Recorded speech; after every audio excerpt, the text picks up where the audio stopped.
Good morning, dear students. I am KP Singh, a senior physics lecturer. Dear students, last video में हमने प्रकाश का परावर्तन तथा परावर्तन के नियमों पर डिस्कस किया था। इस वीडियो में हम प्रकाश का परावर्तन जो होता है उससे संबंधित कुछ क्वेश्चन करेंगे। गोलीय दर्पण से संबंधित महत्वपूर्ण बिंदुओं पर चर्चा करेंगे।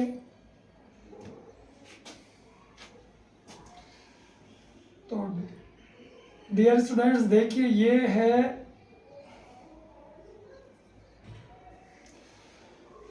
प्रकाश के परावर्तन से संबंधित चित्र। ये एक आपतित किरण है।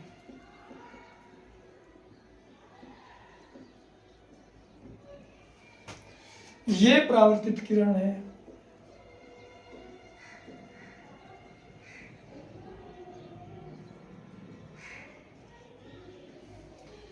ये अभिलंब है। ये आपतन कोण है।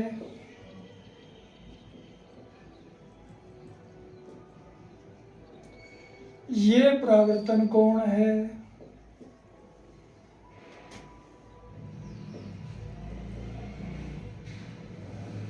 इसको हम आर से शो करते हैं।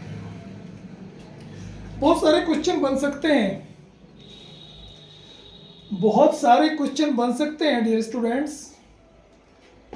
माना ये तो क्लियर है प्रकार इसके परावर्तन के नियमों से कोण आई बराबर कोण आर होता है। लेकिन माना आपको कोण आई दिया ना आर दिया, आपको ये कोण दे दिया, ये 60 डिग्री है। तो आपसे कोण आई पूछा गया है, आपसे कोण आर पूछा गया है। तो कैसे करोगे? देखो ये अभिलंब है। अभिलंब से परावर्तक पृष्ठ तक का कोण कितना हो जाएगा? माना ये x x डैश इस तरीके से कर लिया परावर्तक पृष्ठ। ये 90 डिग्री है। तो आपको पता है आई कोण आई प्लस कोण 60 डिग्री बराबर कोण 90 डिग्री। तो इसमें कोण आई बराबर हो जाएगा 90 माइनस 60 यानी कि 30 डिग्री। इसी प्रकार आप बोल सकते हो आप परावर्तन कोण आर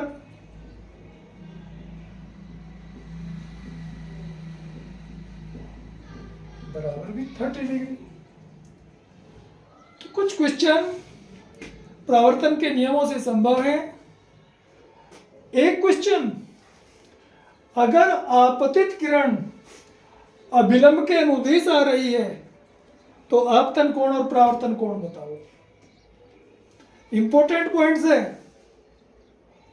यदि आपतित किरण अभिलंब के अनुदिश आपतन बिंदु पर गिरती है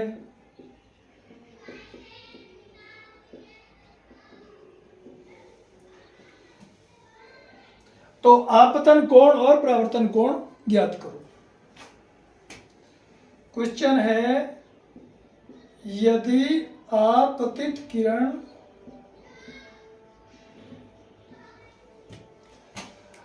आपतन बिंदु पर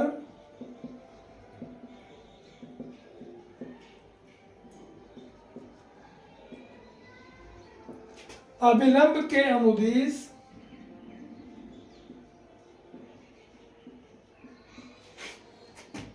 आपतित होती है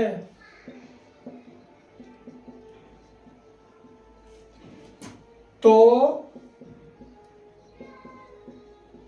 आपतन कोण तथा परावर्तन कोण ज्ञात करो।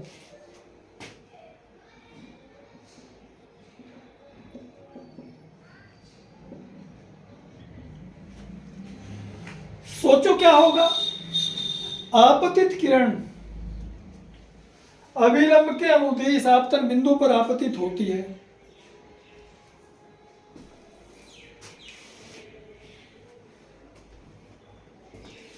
देखो, आपतन कोण की परिभाषा क्या है?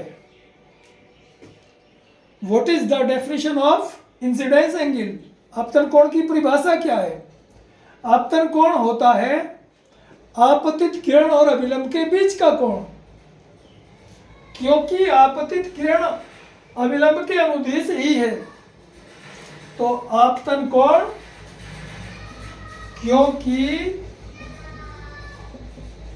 आपतित किरण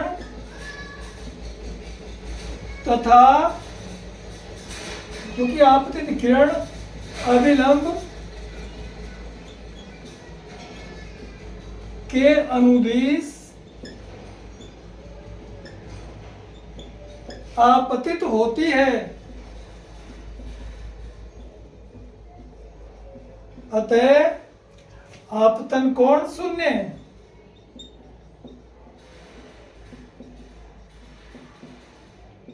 कोण आपतन कोण आई बराबर 0,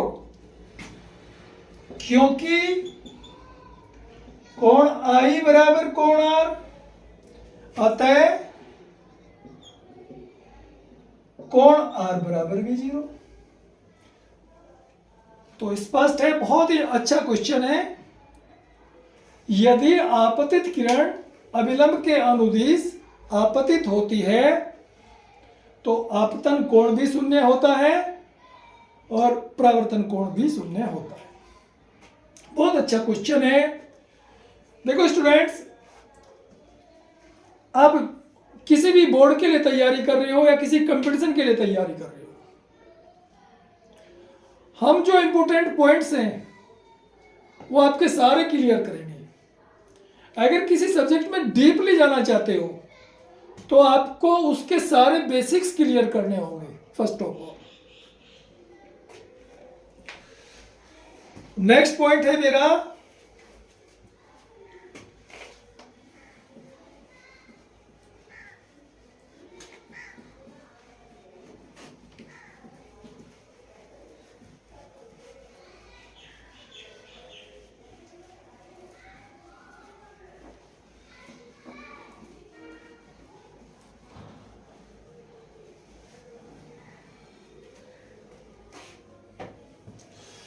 नेक्स्ट पॉइंट है गोलीय दर्पण।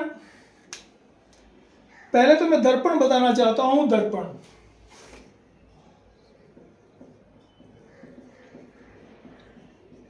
जिसको हम मिरर बोलते हैं। दर्पण कितने प्रकार के होते हैं? दर्पण 2 प्रकार के होते हैं।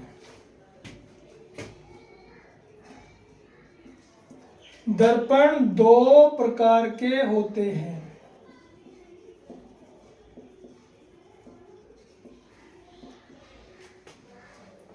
नंबर 1 समतल दर्पण,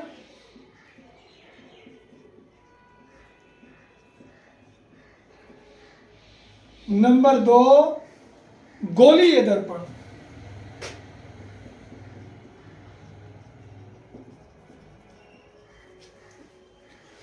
अब समतल दर्पण क्या होता है? देखो, कांच की समतल प्लेट होती है। अगर हम उसकी एक साइड में पॉलिश कर दें और दूसरी साइड से हम परावर्तन कराएं या दूसरी साइड से हम प्रतिबिंब बनाएं तो वो समतल दर्पण हो गया। गोलीय दर्पण क्या होते हैं? गोलीय दर्पण 2 प्रकार के होते हैं। एक अवतल दर्पण और दूसरा उत्तल दर्पण।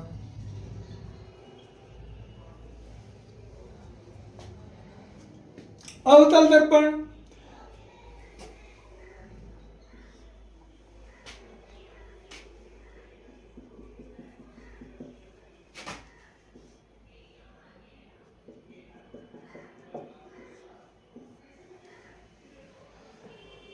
देखो, एक तो इसमें परावर्तक पृष्ठ होता है।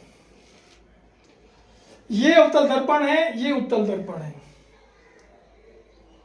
अगर आप हिंदी में समझते हो उत्तल जिसका तल उठा हुआ हो, उभरा हुआ हो, जिधर से परावर्तन, जिधर प्रतिबिंब, जिधर वस्तु को रखा जाता है, जिधर वस्तु को रखा जाता है या जिधर हम प्रतिबिंब देख रहे हैं, वो पृष्ठ अगर उठा हुआ है तो वो उत्तल दर्पण है। अवतल, अवतल मीन्स अवतल यानी कि गहरा तल, जिसका तल गहरा हो वो अवतल दर्पण है।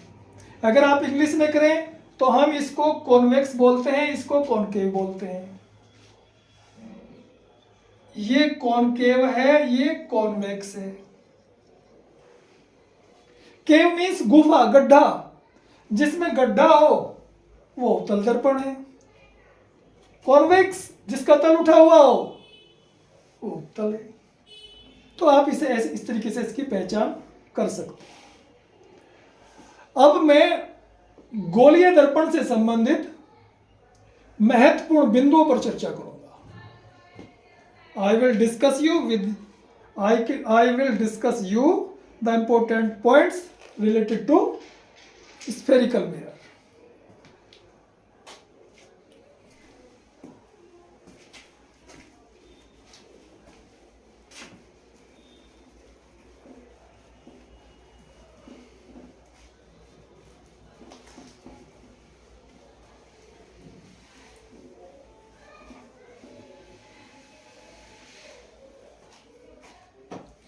क्योंकि इस लेसन की शुरुआत है,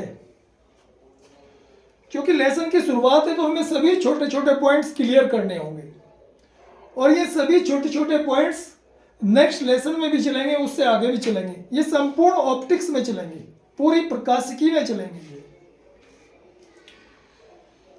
तो गोलीय दर्पण से संबंधित महत्वपूर्ण बिंदु।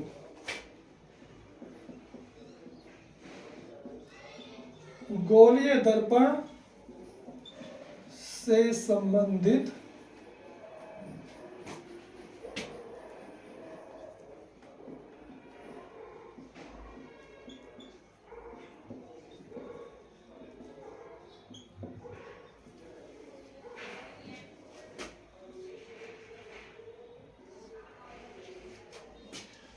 ये हमारा अवतल दर्पण है।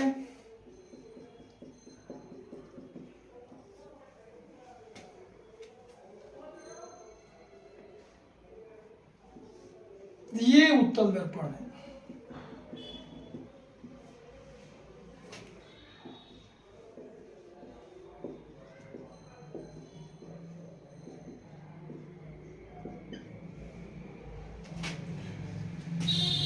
देखो, एक तो गोलीय दर्पण, अगर मान लिया कोई परिभाषा वाली बात आती है, हालांकि आपके स्टैंडर्ड से बहुत छोटी बात है।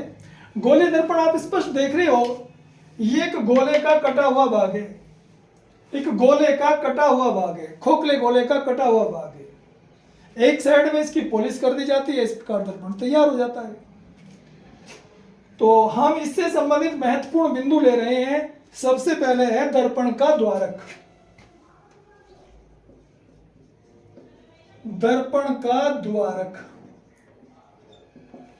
दूसरा है दर्पण का ध्रुव। तीसरा है दर्पण का वक्रता केंद्र।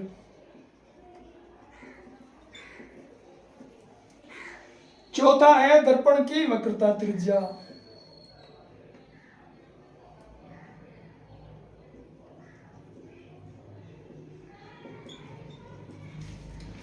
पांचवा है फोकस बिंदु। छठा है फोकस दूरी।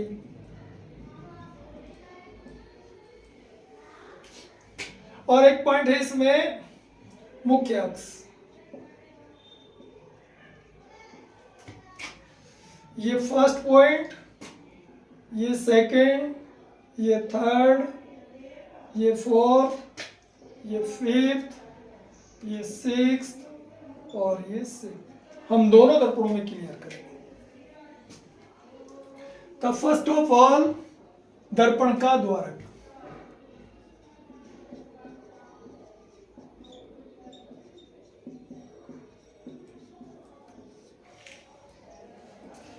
ये दर्पण का परावर्तक तल है जी। दर्पण के परावर्तक तल के व्यास को, दर्पण के परावर्तक तल के व्यास को दर्पण का द्वारक कहते हैं। चित्र में M1 M2 दर्पण का द्वारक है। दर्पण के परावर्तक तल के व्यास को दर्पण का द्वारक कहते हैं।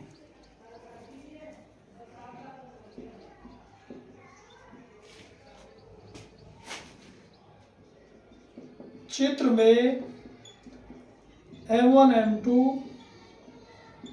दर्पण का द्वारक है।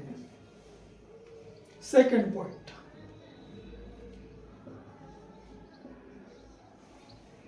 M1 M2 दर्पण का द्वारक है। नेक्स्ट पॉइंट है दर्पण का ध्रुव। क्योंकि सभी बातें दर्पण के लिए हो रही हैं तो दर्पण लिखो ना लिखो समझो आप। दर्पण का ध्रुव देखो, ये परावर्तक तल है। परावर्तक तल के व्यास के मध्य बिंदु को, mid point of the diameter, परावर्तक तल के व्यास के मध्य बिंदु को दर्पण का द्वारक कहते हैं।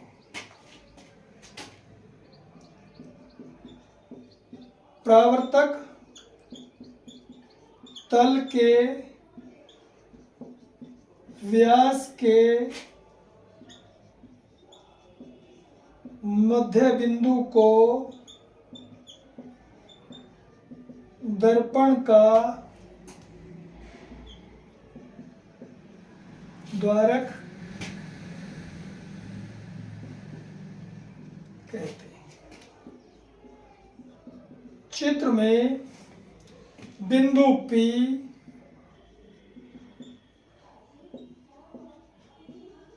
दर्पण का द्वारक है। बिंदु P दर्पण का द्वारक है। मार्कर लाइट हो गया, मैं दूसरा लेता हूं।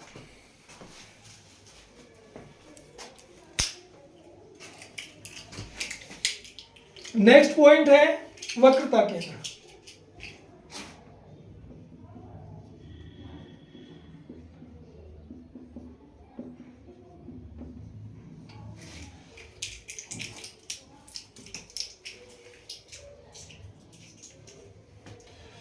तो देखो ये स्पष्ट है, गोलीय दर्पण कांच के खोखले गोले का कटा हुआ भाग है। आप इस दर्पण को पूरा कर सकते हो लाइक दिस, इन डॉट्स, इसको पूरा कर सकते हो। तो ये जो गोला बनना है इसका जो केंद्र है वही दर्पण का वक्रता केंद्र है। माना ये बिंदु C है। ये गोलीय दर्पण जिस खोखले गोले का कटा हुआ भाग है उसके केंद्र को दर्पण का वक्रता केंद्र कहते हैं।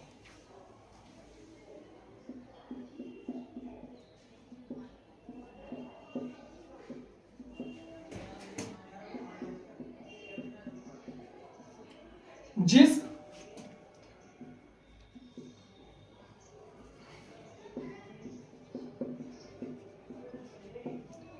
खोखले गोले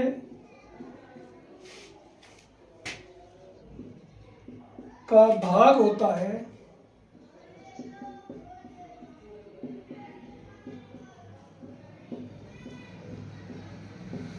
उसके केंद्र को दर्पण का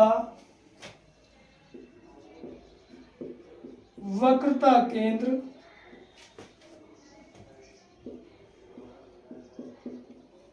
कहते हैं। चित्र में बिंदु C दर्पण का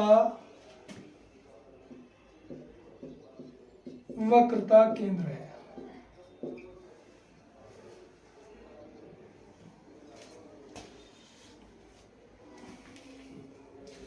गोलीय दर्पण, ये जो दर्पण है, ये दर्पण कांच के जिस खोखले गोले का कटा हुआ भाग होता है उसके केंद्र को दर्पण का वक्रता केंद्र कहते हैं। नेक्स्ट पॉइंट है अपना, थोड़ा रफ कर दो उसको मैं।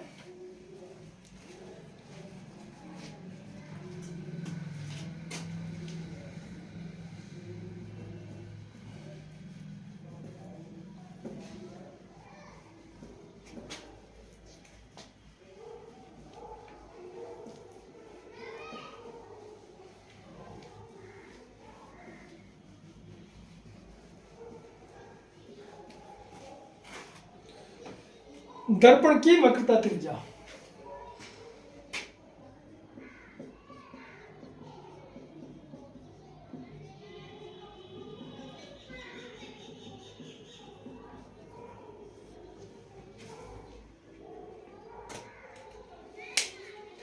दर्पण के वक्रता केंद्र से ध्रुव के बीच की दूरी, दर्पण के वक्रता केंद्र से ध्रुव के बीच की दूरी दर्पण की वक्रता त्रिज्या कहलाती है।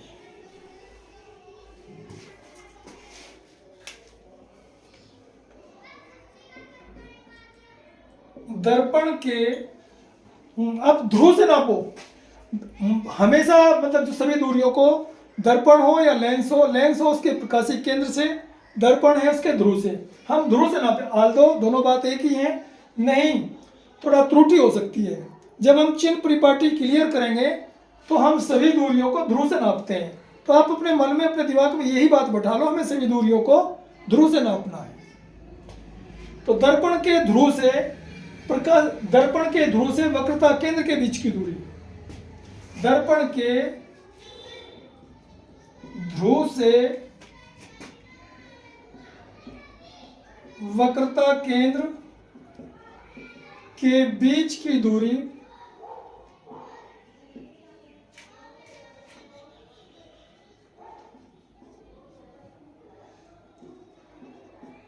दर्पण की वक्रता त्रिज्या कहलाती है। चित्र में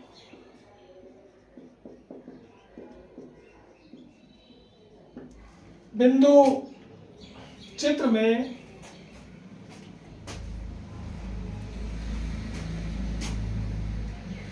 बिंदु P से बिंदु C तक की दूरी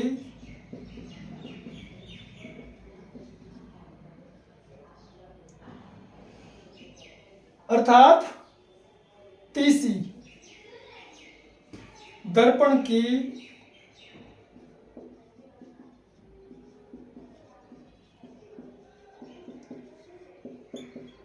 वक्रता त्रिज्या है।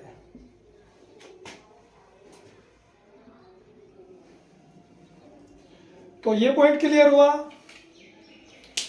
इसके बाद लेते हैं हम मुख्य फोकस। मुख्य फोकस, फोकस बिंदु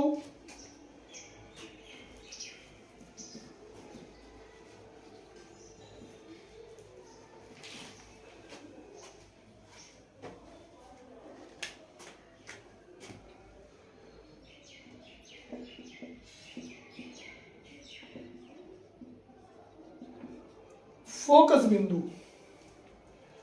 देखो जब आप प्रतिबिंब बनाएंगे तो आप 3 नियमों को पढ़ेंगे, जिनमें से एक नियम यह है, अगर कोई किरण प्रकाश मुख्य अक्ष के समांतर चल रही है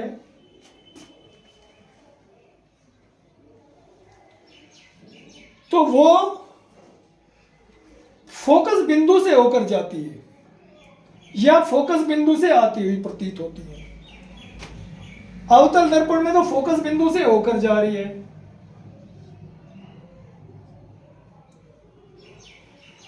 और उत्तल दर्पण में फोकस बिंदु से जाती हुई प्रतीत होती है।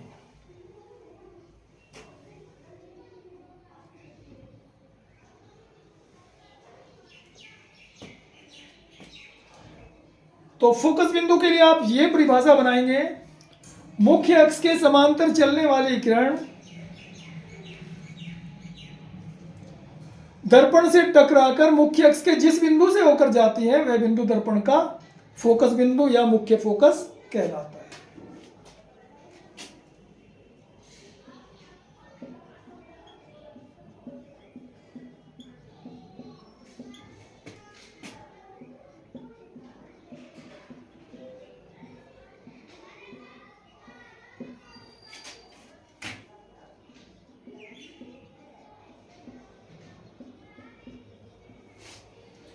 दर्पण से टकराकर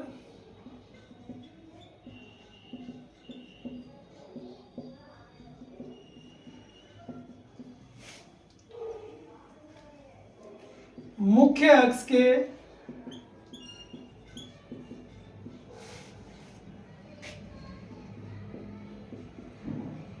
जिस बिंदु से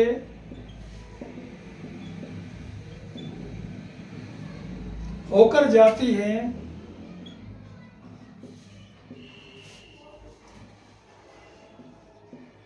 वह बिंदु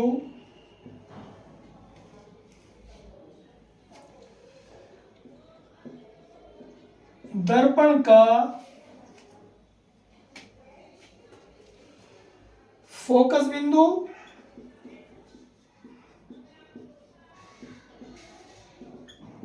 या मुख्य फोकस कहलाता है।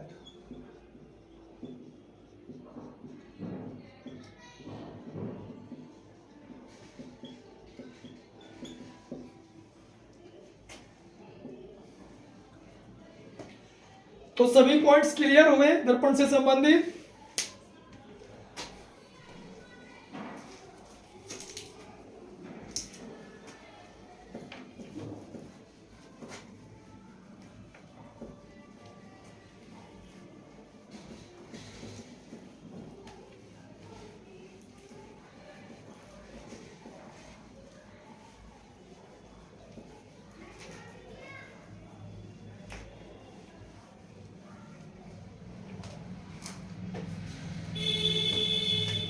अब एक महत्वपूर्ण रिलेशन जो कई बार बोर्ड में पूछा गया है और बहुत सारे बोर्डों में पूछा जाता है, कोई सा भी बोर्ड हो चाहे वो,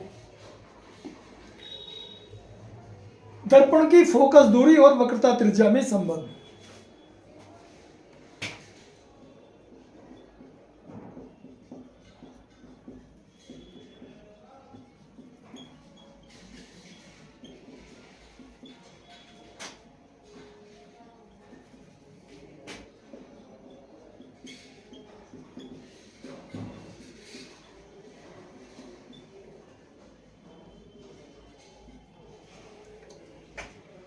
देखो चित्र से स्पष्ट है, ये दूरी इस दूरी की दुगनी होगी।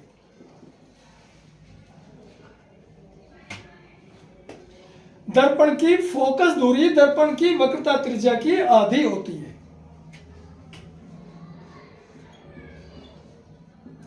दर्पण की फोकस दूरी दर्पण की वक्रता त्रिज्या की